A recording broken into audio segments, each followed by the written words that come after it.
Good morning everyone. Start करते हैं अपनी क्लास आज की, यानी कि 9 मार्च के करंट अफेयर्स। पहले क्वेश्चन में पूछा गया हाल ही में राष्ट्रीय सुरक्षा दिवस जो है ये कब मनाया गया है। तो ये 4 मार्च को राष्ट्रीय सुरक्षा दिवस जो है ये मनाया गया है। ये राष्ट्रीय सुरक्षा दिवस जो है इसे मनाने की जो शुरुआत है वो इसलिए की गई थी ताकि जो लोगों को दुर्घटना से बचने के जो उपाय हैं वो बताए जा सकें, इसलिए ये राष्ट्रीय सुरक्षा दिवस जो है ये मनाया जाता है। और जानते हैं मार्च में कौन कौन से दिवस मनाए गए थे। मेरी पूरी कोशिश रहती है कि आपके जो पीछे के करंट अफेयर्स होते हैं उनको भी रिवाइज कराता जाऊं, ठीक है ना। तो 1 मार्च को मनाया गया था शून्य भेदभाव दिवस और विश्व नागरिक सुरक्षा दिवस, ठीक है ना। और 3 मार्च को बनाया गया था विश्व वन्यजीव दिवस और विश्व श्रवण दिवस जो है ये 3 मार्च को बनाया गया था। और 4 मार्च को बनाया गया हमारा राष्ट्रीय सुरक्षा दिवस। बात करें इस राष्ट्रीय सुरक्षा दिवस की जो थीम रही है, हर दिवस की कोई ना कोई एक थीम रहती है जो कि काफी इंपॉर्टेंट रहती है, एग्जाम के पॉइंट ऑफ व्यू से एग्जामों में पूछ ली जाती है। 2024 की जो थीम रही है राष्ट्रीय सुरक्षा दिवस की, वो रही है ESG उत्कृष्टता के लिए सुरक्षा नेतृत्व पर ध्यान केंद्रित जो है वो करें, ठीक है ना। ये इसकी थीम रही है, ESG उत्कृष्टता के लिए सुरक्षा नेतृत्व पर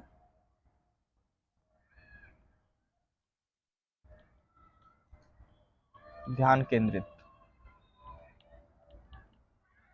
ये इसकी थीम रही है। ESG की उत्कृष्टता के लिए सुरक्षा नेतृत्व पर ध्यान केंद्रित करना, ये 2024 की थीम रही है हमारे राष्ट्रीय सुरक्षा दिवस की, ठीक है ना। और जो हमारे दिवस बनाए गए थे 1 मार्च को शून्य भेदभाव दिवस, विश्व नागरिक सुरक्षा दिवस मनाया गया था। और 3 मार्च की बात करें तो 3 मार्च को विश्व वन्यजीव दिवस और विश्व श्रवण दिवस जो है मनाया गया था। क्लास अच्छी लगा करे लाइक शेयर जरूर किया करो, सब्सक्राइब कर लिया करो ताकि आपके पास डेली जो क्लास है वो आती रहे करंट अफेयर्स की, ठीक है ना। अब चलते हैं नेक्स्ट क्वेश्चन पे। नेक्स्ट क्वेश्चन में पूछा गया हाल ही में ईसी ने एस चोंगलिंगम को किस राज्य के मुख्य निर्वाचन के रूप अधिकारी के रूप में नियुक्त किया गया है। जो किया गया है ईसी के, जिनका नाम है एस चोंगलिंगम, किस राज्य के मुख्य निर्वाचन के अधिकारी के रूप में नियुक्त किया गया, तो ये किया गया महाराष्ट्र।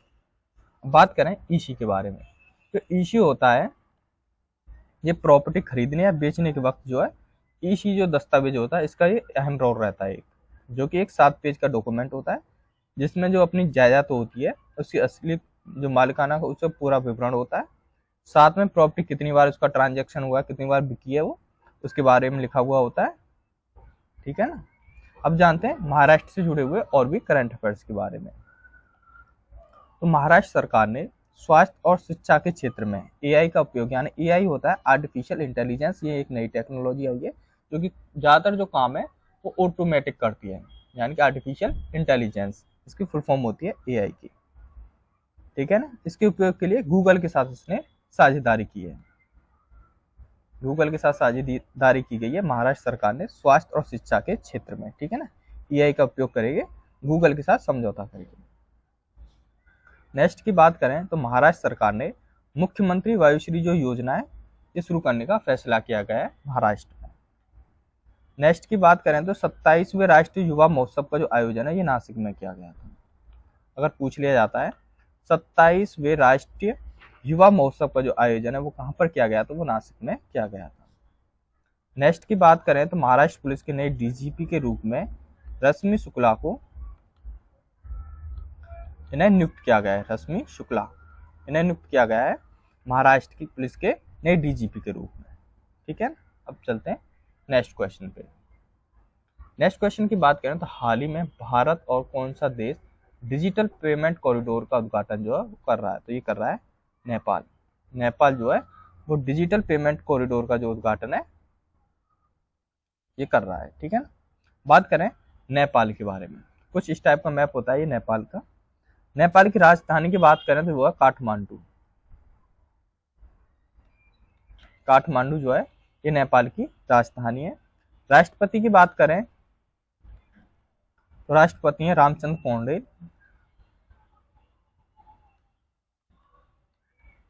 ये राष्ट्रपति है नेपाल के। और प्रधानमंत्री की बात करें पीएम की तो वो है पुष्प कमल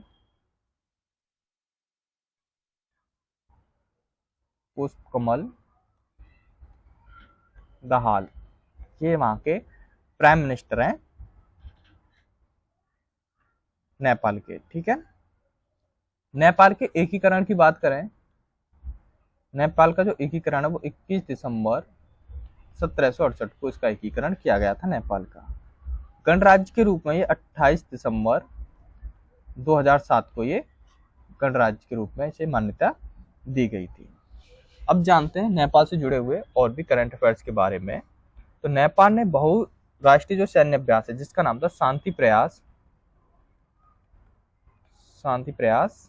फोर्थ, ये नेपाल में शुरू हुआ था। ठीक है ना, अगर पूछ लिया शांति प्रयास फोर्थ जो है वो कहाँ किया गया था, तो ये नेपाल में किया गया था, एक बहुराष्ट्रीय सैन्य अभ्यास था। ठीक है, नेक्स्ट की बात करें तो नेपाल की जो तमांग समुदाय है, तमांग समुदाय ने सोनम लोसार के अवसर पर एक नए साल के रूप में मनाया था। वहां पे एक त्योहार मनाया जाता है जिससे बोलते हैं सोनम लोसार। इस अवसर पर उन्होंने एक नए साल के रूप में जो है वहां पर जो तमांग समुदाय इसने ये नए साल के रूप में बनाया गया था।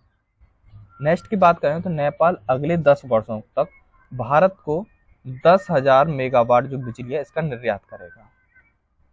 ठीक है ना, ये इसके साथ डील हुई है नेपाल और भारत के बीच में। ठीक है, नेक्स्ट की बात करें तो आधिकारिक तौर पर जो समलैंगिक विवाह होते हैं उनके पंजीकरण करने वाला पहला दक्षिण एशिया का पहला ऐसा देश है नेपाल जिसने जो समलैंगिक विवाह है उनका पंजीकरण करता है। ठीक है ना, देखिए आधिकारिक तौर पर इसे मान्यता दी गई है समलैंगिक विवाह को। ठीक है ना, दक्षिण एशिया का ये पहला ऐसा देश है नेपाल। चलिए अब चलते हैं नेक्स्ट क्वेश्चन पे। नेक्स्ट क्वेश्चन की बात करें तो हाल ही में ब्रजेश मेहरोत्रा को किस राज्य के नए मुख्य सचिव के रूप में नियुक्त किया गया है, तो ये किया गया है बिहार। ब्रजेश मेहरोत्रा को बिहार के मुख्य सचिव के रूप में इन्हें नियुक्त किया गया है। अब जानते हैं बिहार से जुड़े हुए और भी करंट अफेयर्स के बारे में। तो बिहार में 3 दिवसीय महोत्सव जिसका नाम है नागी पश्चिम महोत्सव।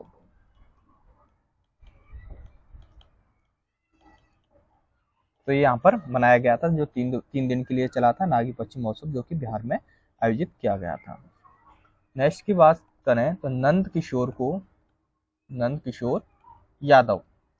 किशोर यादव को बिहार की जो विधानसभा है, बिहार की विधानसभा के अध्यक्ष के रूप में इन्हें चुना गया है, नंद किशोर यादव को। ठीक है ना, देश का पहला तांबे का आवरण होता है उसका एक बापू टावर नाम रखा गया है इसका, जो कि पटना में बनाया जा रहा है। ठीक है ना, पटना के गर्दनी बाग में ये बनाया जा रहा है, जो देश का पहला तांबे के आवरण वाला ये टावर है जिसका नाम है बापू टावर। ठीक है, जो कि पटना के गर्दनी बाग में बनाया जा रहा है। ठीक है, अगर पूछ रहा है कहाँ पे बनाया गया तो ये पटना के गर्दनी बाग में बनाया गया है। नेक्स्ट की बात करें COP28 जो बिहार के नवीकरण प्रयासों के लिए अंतर्राष्ट्रीय जो सम्मान है वो दिया गया है। ठीक है ना, जो कि बिहार ने अपने जो नवीकरण प्रयास थे उसके लिए बिहार को इससे COP28 से सम्मानित किया गया है। ठीक है, चलिए अब चलते हैं नेक्स्ट की बात करें तो बिहार के मुख्य सूचना अधिकारी के रूप में त्रिपुरारी शरण को नियुक्त किया गया है। त्रिपुरारी जो शरण है इनको बिहार के मुख्य सूचना अधिकारी के रूप में नियुक्त किया गया है। ठीक है ना, चलिए अब चलते हैं नेक्स्ट क्वेश्चन पे। नेक्स्ट क्वेश्चन की बात करें तो हाल ही में किसे महाराष्ट्र भूषण पुरस्कार 2024 का जो है वो दिया गया महाराष्ट्र भूषण पुरस्कार वो दिया गया डॉक्टर प्रदीप महाजन को महाराष्ट्र भूषण पुरस्कार 2024 जो है वो मिला है। ठीक है, अब जान लेते हैं और पुरस्कार किस किस को मिले हैं हाल ही में। तो शशि थरूर को फ्रांस का सर्वोच्च नागरिक सम्मान है जिसका नाम है सेवेलियर डेला लीजन डी होनूर, इससे सम्मानित किया गया है शशि थरूर को। ठीक है ना, शशि थरूर को ये फ्रांस का सर्वोच्च नागरिक सम्मान था जिसका नाम है सेवेलियर डेला लीजन डी होनोर से इन्हें सम्मानित किया गया है। नेक्स्ट की बात करें तो 58वें ज्ञानपीठ पुरस्कार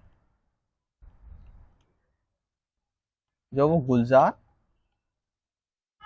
और रामभद्राचार्य को दिया गया है। ठीक है ना, 58वां ज्ञानपीठ पुरस्कार के बारे में पूछ रहा है, किस किस को सम्मानित किया गया है इस 58वें ज्ञानपीठ पुरस्कार से, तो गुलजार और रामभद्राचार्य को इस पुरस्कार से सम्मानित किया गया है। चलिए अब चलते हैं नेक्स्ट क्वेश्चन पे। नेक्स्ट क्वेश्चन की बात करना, हाल ही में दुनिया की पहली जेट शूट रेस का आयोजन जो है वो कहाँ पर किया गया है, तो ये किया गया है दुबई में। दुबई में दुनिया की पहली जेट शूट जो रेस होती है इसका आयोजन किया गया है।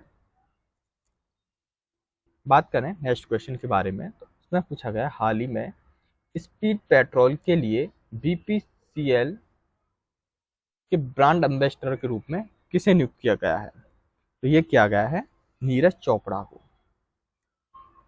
नीरज चोपड़ा को स्पीड पेट्रोल के लिए बीपीसीएल के ब्रांड एम्बेसडर के रूप में नियुक्त किया गया है, जो कि एक खिलाड़ी हैं जो भाला फेंक प्रतियोगिता में उन्होंने स्वर्ण पदक हासिल किया था भारत के लिए। ठीक है, जिनका नाम है नीरज चोपड़ा। अब बात कर लेते हैं हाल ही में किस किस को ब्रांड एम्बेसडर नियुक्त किया गया है, तो चेन्नई सुपर किंग्स में कैटरीना कैफ को जो किया गया है चेन्नई सुपर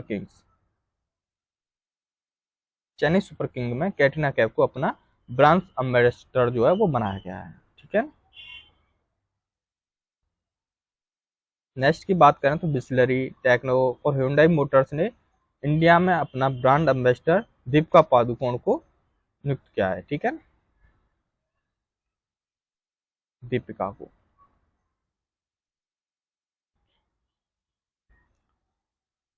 चलिए अब चलते हैं नेक्स्ट क्वेश्चन पे। नेक्स्ट क्वेश्चन की बात करें, हाल ही में किस राज्य सरकार ने इंदिरम्मा आवास जो योजना है इसे शुरू करने की घोषणा की गई है, तो ये की गई है तेलंगाना में। तेलंगाना राज्य सरकार ने इंदिरम्मा जो आवास योजना है ये शुरू की गई है। ये जो योजना है, इस योजना के तहत सरकार उन लोगों को घर बनाने के लिए 5 लाख रुपए की वित्तीय सहायता प्रदान करेगी जिनके पास पहले से ही जो आवासीय भूखंड उनके पास है। ठीक है, अब बात करते हैं तेलंगाना से जुड़े हुए और भी करंट अफेयर्स के बारे में। तो तेलंगाना के कोमुरा रेलवे स्टेशन की जो आधारशिला वहां पर रखी गई है, जो रखी गई है Komuravelli railway station. Komuravelli railway station की जो आधारशिला है वो तेलंगाना में रखी गई है। नेक्स्ट की बात करें तो तेलंगाना ने इंटरनेट को बुनियादी अधिकार बनाने के लिए एआई जो हब है, एआई मतलब आर्टिफिशियल इंटेलिजेंस हब जो है वो स्थापित करेगा तेलंगाना, इंटरनेट की बुनियादी अधिकार बनाने के लिए। ठीक है, नेक्स्ट की बात करें तो तेलंगाना के जो मुख्यमंत्री हैं उन्होंने विदेश के छात्रों के लिए हेल्प डेस्क लॉन्च किया है, जो कि तेलंगाना सरकार द्वारा शुरू किया गया है। ठीक है ना, हेल्प डेस्क जो विदेश में छात्र पढ़ते हैं उनके लिए जारी किया गया है। नेक्स्ट की बात करें जो तेलंगाना गवर्नमेंट है उसके द्वारा प्रजा पालन जो कार्यक्रम है ये शुरू किया गया है तेलंगाना गवर्नमेंट की ओर से। नेक्स्ट की बात करें, तेलंगाना में सेंट्रल ट्राइबल जो यूनिवर्सिटी बना देगा जो विधेयक लाया गया था वो संसद में पास कर दिया गया है। ठीक है, जो लाया गया था सेंट्रल ट्राइबल यूनिवर्सिटी।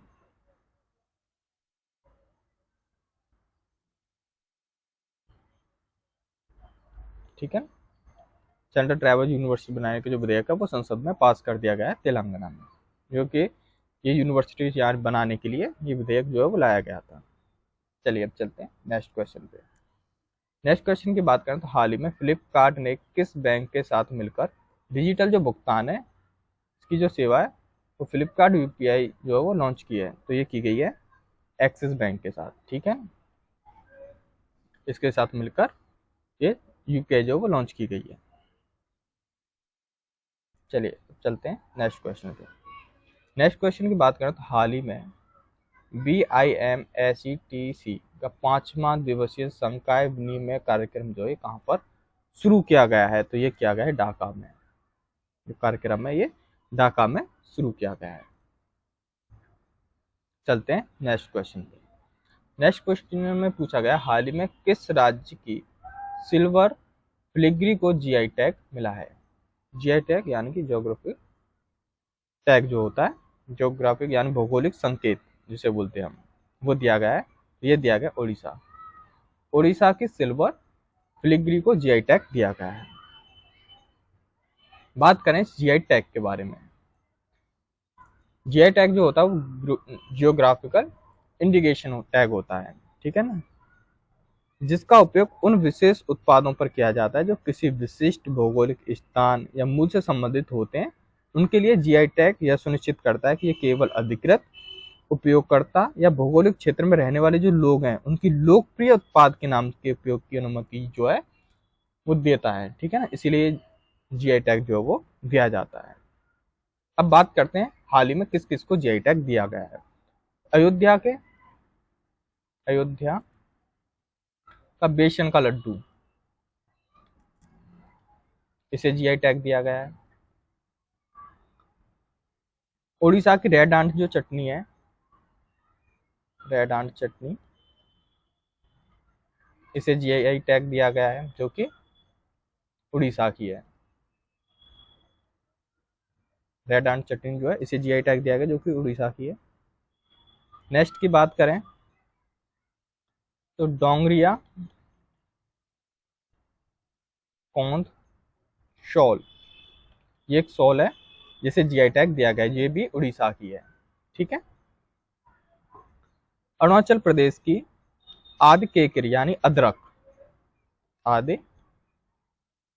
केकर बोले तो अदरक, इसे जीआई टैग दिया गया है जो कि अरुणाचल प्रदेश का है, ठीक है।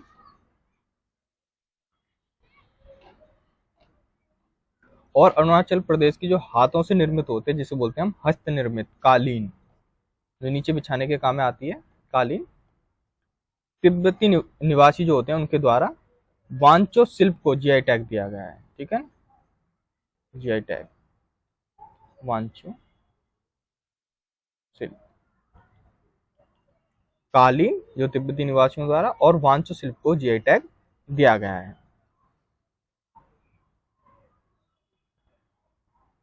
पश्चिम बंगाल की बात करें तो पश्चिम बंगाल के सुंदरबन शहद,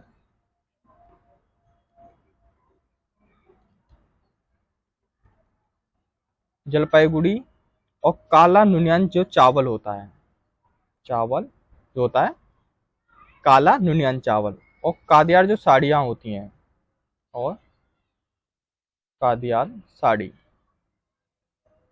इन्हें जीआई टैग दिया गया जो कि पश्चिम बंगाल की, ठीक है ना। तो ये हाल ही में जीआई टैग दिए गए थे इन सभी को, जैसे कि अयोध्या के बेसन के लड्डू को दिया गया, उड़ीसा की रेड आंट चटनी को जीआई टैग दिया गया, उड़ीसा की डोंगरिया कौन शॉल को जीआई टैग दिया गया, शॉल जो ओढ़ते हैं उसकी बात हो रही है, उसे जीआई टैग दिया गया। अरुणाचल प्रदेश के आदि की जिसे बोलते हैं अदरक और हस्तनिर्मित जो कालीन होती है और वांच शिल्प को जीआई टैग दिया गया जो कि अरुणाचल प्रदेश की थी। पश्चिम बंगाल के सुंदरबन शहद, जलपाईगुड़ी है ना, और काले नुनियान जो चावल होता है और कादियाल जो साड़ी होती है, इन्हें जीआई टैग दिया गया जो कि पश्चिम बंगाल की थी। चलिए अब चलते हैं नेक्स्ट क्वेश्चन पे। हाल ही में मूडीज में 2024 में भारत की वृद्धि दर कितने प्रतिशत रहने का अनुमान लगाया गया है।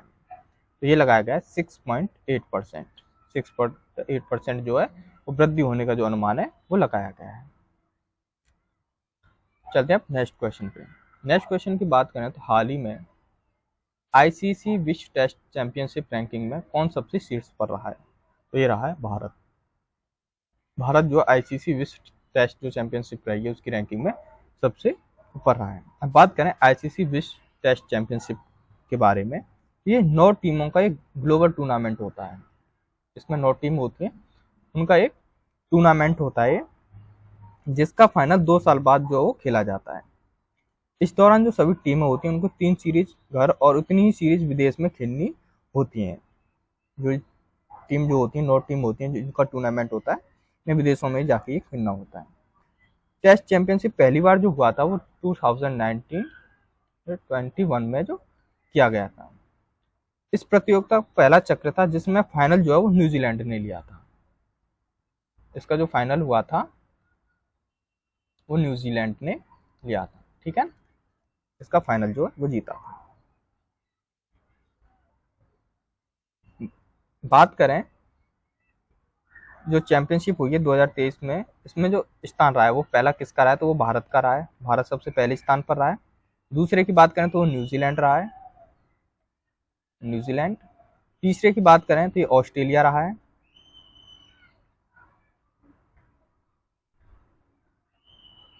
और चौथे की बात करें तो ये बांग्लादेश रहा है, ठीक है ना। ये रैंकिंग रही है आईसीसी विश्व टेस्ट जो चैंपियनशिप हुई है इसकी रैंकिंग में, ठीक है ना। पहला जो स्थान रहा है वो भारत का रहा है। चलिए अब चलते हैं नेक्स्ट क्वेश्चन पे। नेक्स्ट क्वेश्चन की बात करें तो हाल ही में भारत के पहले स्वदेशी प्रोटोटाइप फास्ट ब्रीडर रिएक्टर का जो शुरुआत है वो कहाँ पर हुई है, तो ये की गई है तमिलनाडु में। तमिलनाडु में भारत के पहला स्वदेशी प्रोटोटाइप फास्ट ब्रीडर रिएक्टर जो है इसकी शुरुआत की गई है, ठीक है। चलिए अब चलते हैं नेक्स्ट क्वेश्चन पे। नेक्स्ट क्वेश्चन की बात करें तो हाल ही में बीएसएफ की पहली महिला स्नाइपर जो है वो कौन बनी है, जो कि बीएसएफ की हैं, तो ये बनी है सुमन कुमारी। सुमन कुमारी जो है ये बीएसएफ की पहली महिला स्पाइनर जो है वो स्नाइपर जो है ये बनी है, ठीक है ना। ये बीएसएफ की पहली महिला स्नाइपर है जिनका नाम है सुमन कुमारी। धन्यवाद, आज के लिए बस इतना ही। चैनल को सब्सक्राइब जरूर कर लिया करो ताकि आपके पास क्लास जो है वो डेली डेली आती रहे। लाइक शेयर जरूर कर लिया करो ताकि मुझे भी एक मोटिवेट मिलता रहे। धन्यवाद मेरे चैनल में जुड़े रहने के लिए।